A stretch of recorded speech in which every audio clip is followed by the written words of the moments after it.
Koy, pang 15 days na pala natin dito sa Batangas Shipyard. Tuloy pa rin yung trabaho ng taga-barko pati na yung taga-shipyard. Nabutasan na pala yung gilid ng barko at palitan na ito ng bagong bakal. At dahil linggo ngayon, labas lang tayo sandali at punta lang tayo sa simbahan. Bulo, Batangas Shipyard pala yung lugar na to. Punta lang tayo sa Bawan Church. Daan pala tayo dito sa security guard para magpaalam. Ibigay pala natin sa guard on duty yung gate pass natin. At iwan din natin yung hard hat. Nakababa na pala tayo sa jeep at 15 pesos yung pamasahe. First time ko pala makapunta dito sa Bawan Church. Maganda naman yung simbahan nila para din sa Quiapo Church. Nagpasalamat pala tayo sa Panginoong Diyos sa grasya tapos sa safety. Mahaba pala yung pila sa grocery store. Tapos isang pirasong sabon lang yung binili natin. City Mark Shopping Mall pala yung pinasukan natin. At pumasok din pala tayo sa mga school supplies para bumili lang ng highlighter tapos na yung maliit na notebook. Dumaan pala tayo sa merkado para bumili ng pambiko tapos yung pangbinignit. Kapag bumili ka ng niyog, pwede mo din itong ipapiga. Meron din pala nagtitinda sa palengke ng saging. Nakasakay na pala tayo sa jeep, balik na pala tayo sa barko. Medyo malapit lang pala yung biyahe papuntang shipyard. Pag uwi mo, madaanan mo yung Bawan Municipal Hall. Balik na tayo ngayon sa sa barko.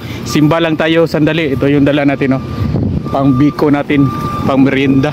Ito yun si MC1 ko. Shoutout kay Sir RJ Fernando from Buao, Lanao del Sur at kay Sir Cornelio Agad. Thank you for watching. Sharing is caring. Peace. Ingat. God bless.